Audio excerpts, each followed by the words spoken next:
Hello students, we will continue the topic linear inequalities. कल हमने इस चैप्टर को स्टार्ट किया था और कुछ क्वेश्चंस किए थे, लेकिन उसमें एक वर्ड यूज़ होता है सॉल्यूशन सेट। तो मैं आज चाह रहा हूँ कि मैं आपको वो सॉल्यूशन सेट के बारे में थोड़ा सा ब्रीफ कर देता हूँ, ठीक है। तो सेट क्या होता है, सबसे पहले हम सेट की डेफिनेशन देखते हैं कि सेट क्या चीज़ होती है मैथ्स में। तो सेट की डेफिनेशन है a well defined collection of objects. A well defined collection of objects, इसमें एक चीज़ का ध्यान रखना है, well defined objects well defined होने चाहिए। जैसे एग्जाम्पल के तौर पे the collection of vowels in English alphabets is a set. तो अगर वोवल्स को की कलेक्शंस कर लें एक साथ, ठीक है, एक साथ लिखें उसको, तो वो सेट होता है इंग्लिश अल्फ़ाबेट्स के। The collection of first 5 prime natural number is a set. तो अगर हम फर्स्ट 5 प्राइम नंबर्स को भी एक साथ ले लें, प्राइम नेचुरल नंबर्स को भी एक साथ ले लें, उनकी कलेक्शन ले लें, तो वो भी एक सेट होता है, ठीक है, एट्सेट्रा। अब क्वेश्चन ये आता है कि अगर ये सेट है तो इसको दिखाते कैसे हैं और डिस्क्राइब कैसे करते हैं, डिस्क्रिप्शन कैसे होती है। तो आगे है हमारे पास डिस्क्रिप्शन ऑफ ए सेट। तो सेट को डिस्क्राइब कैसे किया जाता है, तो इसमें हम बताते हैं a set is described in the following 2 forms. तो जो सेट होता है उसको हम 2 फॉर्म से दिखा सकते हैं। तो फर्स्ट फॉर्म होती है रोस्टर और टेबुलर फॉर्म, और सेकंड फॉर्म होती है सेट बिल्डर फॉर्म। इन दोनों ही फॉर्म्स का हम यूज़ करते हैं जब हम टॉपिक करेंगे सेट्स का, उस टाइम ज़्यादा ब्रीफ कर पाएंगे आपको।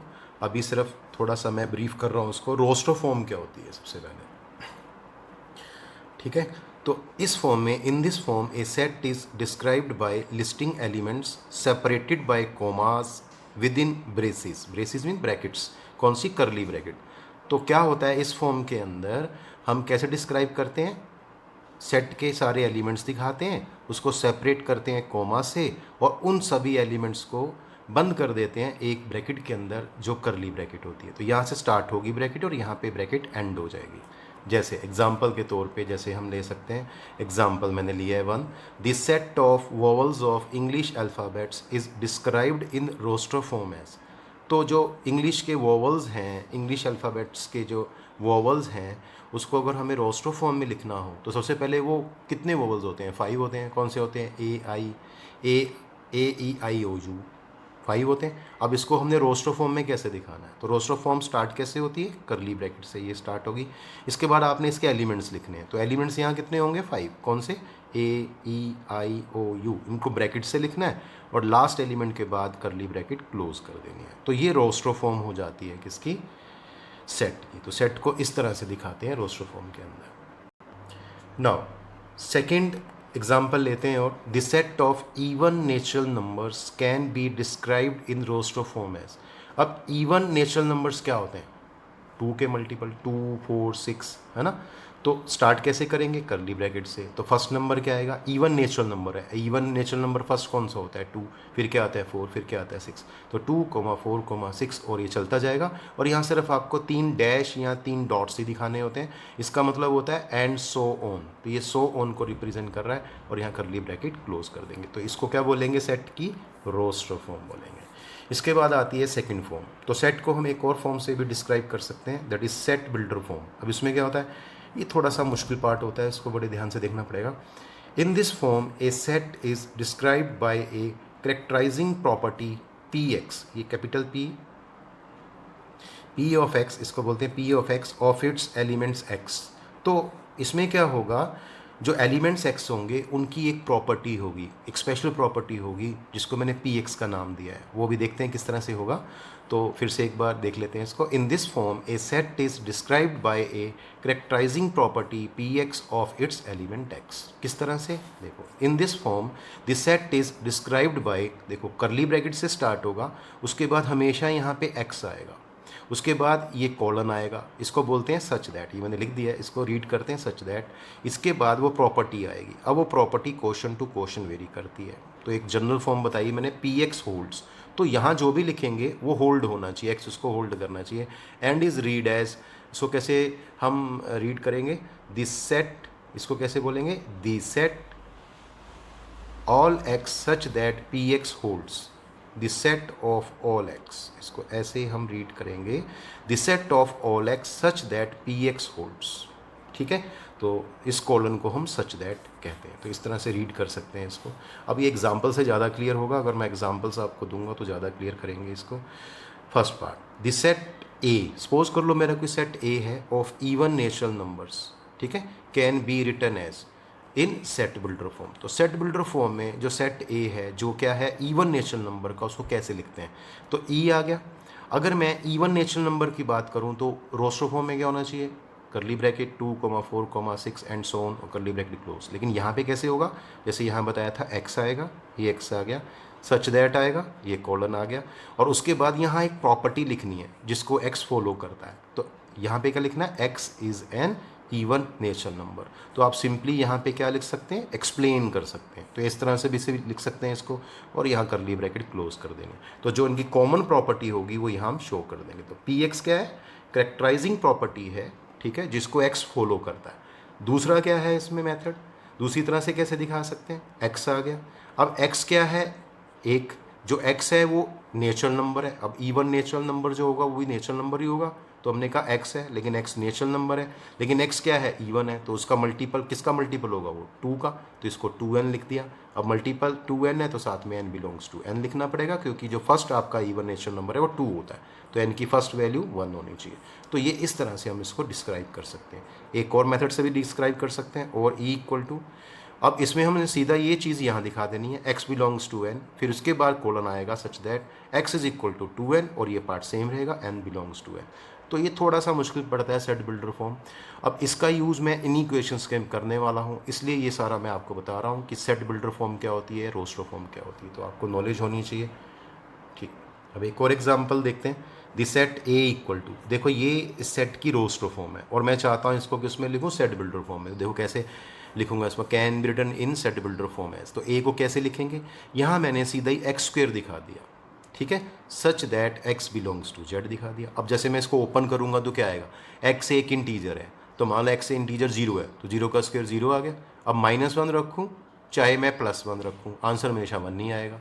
और अगर मैं -2 रखूँ या +2 रखूँ, ठीक है, उसका स्क्वायर हमेशा 4 आएगा। तो इससे सारे एलिमेंट्स हमें वापस यही मिल जाते हैं। तो इस तरह से हम सेट बिल्डर फॉर्म में इसको डिस्क्राइब कर सकते हैं। इसके बाद जो मेन चीज़ है वो यहाँ से स्टार्ट होती है। ये तो हो गया सेट टॉपिक क्या है, सेट्स थोड़ा सा ब्रीफ किया मैंने। अब इसके बाद solution set of an equation, अगर कोई इक्वेशन है नॉट इन इक्वेशन, तो उसका सोल्यूशन सेट क्या होता है। तो what do you mean by solution set of an equation, तो क्या है इसकी definition, set of all solutions of the equation. तो जो भी आपकी इक्वेशन दे रखी है आपके पास, उसके जितने भी सॉल्यूशन होंगे, जितने भी all the solution of the equation, उसका जो सेट बनेगा उसको बोलते हैं सोल्यूशन सेट। तो सोल्यूशन सेट किसको बोलते हैं, सेट ऑफ ऑल सोल्यूशंस। अब बात आती है इक्वेशन है कि इन इक्वेशन है, अगर इक्वेशन है तो उसका हो जाएगा सेट, इन इक्वेशन है तो उसका हो जाएगा। एग्जाम्पल के तौर पे अगर हम इसको देखें तो हम ऐसे देख सकते हैं, जैसे क्वेश्चन आएगा, find the solution set of the equation this x square -1 equal to 0। अभी यहाँ x के बारे में कुछ भी नहीं कहा गया, इसका मतलब यहाँ x की जो भी वैल्यू आंसर आएगी वो एक हम रियल नंबर ही लेके चलेंगे, ठीक है। तो ये लोअर क्लास इसका क्वेश्चन है, x स्क्वेयर -1 0 कर देते हैं, 1 को यहाँ पे हम ट्रांसपोज कर देते हैं, शिफ्ट कर देते हैं, और टेकिंग स्क्वेयर रूट लेंगे तो यहाँ +-1 आएगा।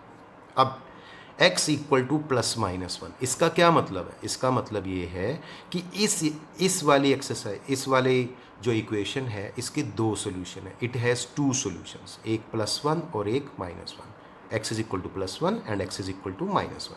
तो जो x की वैल्यूज़ आती हैं वही इस इक्वेशन की सोल्यूशंस होती हैं। अब हमने इसका सेट लिखना है, तो सेट क्या आएगा, इन सॉल्यूशंस का। तो जो आपका आंसर है इनको हम सेट की फॉर्म में लिख देंगे, एक -1 और एक 1। तो therefore required solution set is, तो ये सॉल्यूशन सेट लिख देंगे आंसर में, क्या, करली ब्रैकेट, रोस्टर फॉर्म में लिखेंगे इसको -1, 1, क्योंकि 2 ही सोल्यूशन थे, वो हमने ऐसे कोमा डाल के लिख देने हैं। तो रोस्टर फॉर्म में इसको हम दिखा सकते हैं, क्योंकि सिर्फ काउंटिंग सोल्यूशंस है, 2 ही हैं बस, तो इस तरह से दिखा सकते हैं। अब आता है सोल्यूशन सेट ऑफ एन इन इक्वेशन। तो अगर आपके पास इन इक्वेशन आती है तो उसके सोल्यूशन सेट से क्या मतलब है, उससे क्या समझते हैं आप। तो इसकी डेफिनेशन है आपके पास, set of all solutions of the inequation, बिल्कुल सेम जैसे इक्वेशन या इनइक्वेशन हो गया, ठीक है। तो उस इनइक्वेशन के जितने भी सॉल्यूशन होंगे उसका जो सेट होगा वो सॉल्यूशन सेट होगा किसका, इनइक्वेशन है। तो देखिए, find the solution set of the inequation 2x minus one less than 0। तो ये सोल्यूशन है इसका, we have 2x minus one less than 0। तो कल आपको बताया गया था किस तरह से करते हैं इसको सॉल्व। तो ये जो -1 है इसको पहले हम ट्रांसफॉर्म कर देंगे इधर, ठीक है। तो ये +1 हो जाएगा, आप यहाँ मेंशन कर देंगे साइड पे। उसके बाद आप 2 से डिवाइड करेंगे इसको, डिवाइडिंग बोथ साइड बाय 2, यहाँ मेंशन कर देंगे। तो x की वैल्यू क्या आ गई, लेस देन हाफ आ गई, ठीक है। अब कल बताया था इसको किस तरह से लिखते हैं, x belongs to, that is half से लेस वैल्यू है तो कहाँ तक जाएगी, -20 तक जाएगी। और ये आएगा ओपन ब्रैकेट -∞, कोमा 2 कहाँ तक जाएगा, हाफ, और यहाँ भी ओपन आएगा क्योंकि यहाँ इक्वल नहीं है, ठीक है। अब इसको हम लिखते कैसे हैं, अब ये जो चीज़ आई है आपके पास, ये एक तरह का सेट होता है, अभी बताऊंगा मैं किस तरह सेट होता है। ये देखने में हम इसको, कल मैंने बताया था इसको क्या बोला था, सोल्यूशन सेट वर्ड नाम दिया था। तो इसको क्यों दिया था वही मैं आज समझा रहा हूँ कि ये सोल्यूशन सेट किस तरह से है।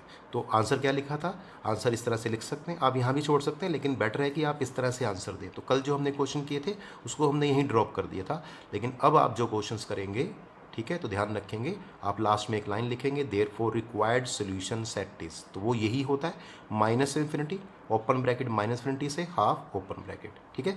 अब ये सोल्यूशन सेट कैसे है, ये सेट कैसे है, और ये बता दूं, ये इसकी सेट बिल्डर फॉर्म होती है सेट की, कैसे, यहाँ मैंने दिखाया हुआ है, कल आपको ये समझाया गया था इस चीज़ के बारे में। तो इसका मतलब होता है कि इसके बीच में लाई करती है, एक्स की वैल्यू जो है इसके बीच में लाई करती है, ठीक है। तो a, b सच दैट, और देखो कल मैंने आपको इसमें बताया भी था कि यहाँ मैं ये ऐड कर देता हूँ, ये x बिलोंग्स टू दिस। इसका क्या मतलब होता है, इसका मतलब होता है ये एक सेट होता है जिसमें x एक रियल नंबर है और x की रेंज क्या है, a से b।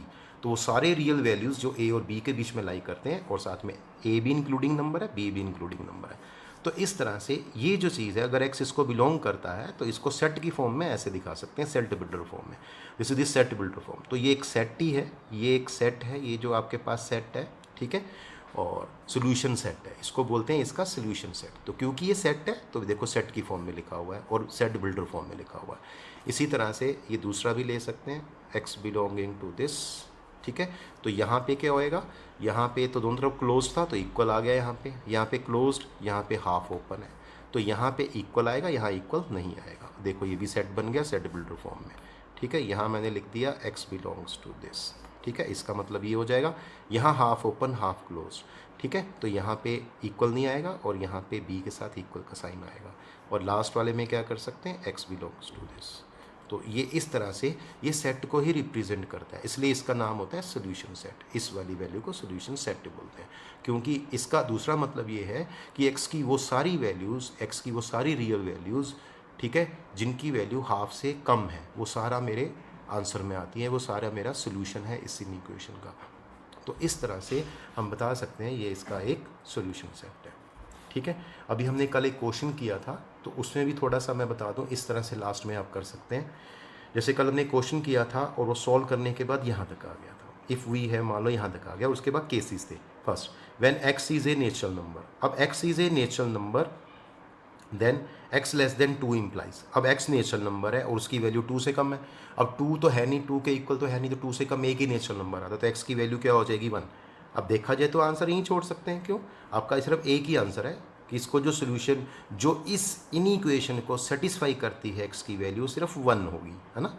लेकिन आंसर जो है वो सेट की फॉर्म में दिया जाता है, तो देयरफॉर लिखेंगे रिक्वायर्ड सोल्यूशन सेट इज, अब इसमें एक ही आंसर है, एक ही वैल्यू है, तो 1 लिखेंगे और इधर करली ब्रैकेट में इसको लिख दें, क्योंकि और मेरे पास एलिमेंट्स है नहीं, सिर्फ ओनली 1 सिंगल एलिमेंट है, तो इसको रोस्टो फॉर्म में बोलते हैं। ये रोस्टो फॉर्म में हमने आंसर लिख दिया इसका, ठीक है जी, यहाँ तक देखिए इसको। सेकेंड पार्ट, अगर मैं कह दूं when x is an integer, अगर x एक इंटीजर है तो then x less than 2 implies क्या होगा, तो x की वैल्यू 2 से कम क्या होगी, 1 0 -1 -2 -3 एंड सो, और अप टू -∞ तक चला जाएगा। लेकिन इसको हम रिवर्स ऑर्डर में लिखें, क्योंकि नंबर यहाँ पहले नेगेटिव होते हैं फिर पॉजिटिव होते हैं, तो इसको रिवर्स कर देते हैं। तो इन्फिनिटी से आ रहे नंबर आपके -3 -2 -1 कॉमा करके अप टू 1 तक। अब रिक्वायर्ड सोल्यूशन सेट क्या होगा, इन सब का सेट बनेगा इन सॉल्यूशंस का, तो क्या आएगा, करली ब्रैकेट स्टार्ट होगी, ये 3 डैश हो गए, comma -3 comma -2 comma -1 comma 0 comma 1 और करली ब्रैकेट क्लोज। तो देखो ये इसका क्या होगा, रोस्टो फॉर्म में आंसर हुआ, तो सेट की रोस्टो फॉर्म में। तो आंसर हमेशा इस फॉर्म में लिखना है, आपको बता दिया मैंने। अगर आपके एक्स की वैल्यू एक रियल नंबर नहीं है और वो ठीक है कोमास के अंदर आपकी वैल्यू आती है, तो आप इस तरह से रोस्टो फॉर्म में आंसर लिखेंगे इसका। तो आप जो पहले क्वेश्चंस किए हैं, जो हमने कल किए हैं, उसमें भी आप इसको लास्ट में ऐड कर सकते हैं इस स्टेप को, ठीक है जी। तीसरा, when x is a real number, और उसमें तो आपको कुछ करना ही नहीं है ज़्यादा, एक्स लेस देन 2 इम्प्लाइज, तो सिंपली आपको ये सेट बिल्डर फॉर्म में डाल देना है। तो बताया था ये इंटरवल की फॉर्म में लिख देना आपको। तो ये क्या होगा, 2 से कम -20 से स्टार्ट होगा और कहाँ ख़त्म होगा, 2 पे ख़त्म होगा। तो दोनों तरफ क्या होगा, ओपन। इन्फिनिटी पे कभी भी क्लोज नहीं लगाना, क्योंकि इन्फिनिटी को हम जानते नहीं है, -इन्फिनिटी या प्लस इन्फिनिटी को। तो यह ओपन आ जाएगा और यहाँ भी ओपन, क्योंकि इक्वल नहीं है। तो रिक्वायर्ड सोल्यूशन सेट जो बनेगा आपका, रिक्वायर्ड सोल्यूशन सेट वो -इन्फिनिटी से 2 होगा, ठीक है जी। तो इस तरह से आपका जो आंसर होगा हर क्वेश्चन का, वो सॉल्यूशन सेट की फॉर्म में होगा। तो आज आपने क्या किया, सॉल्यूशन सेट क्या होता है, ठीक है। तो डिफरेंट केसेस में डिफरेंट आंसर होंगे। यहाँ आंसर इस तरह का बनेगा, इसमें आंसर एक करली ब्रैकेट वाला बनेगा, ठीक है। तो ये इसकी रोस्टो फॉर्म है और ये इसकी सेट बिल्डर फॉर्म में ये आंसर होता है।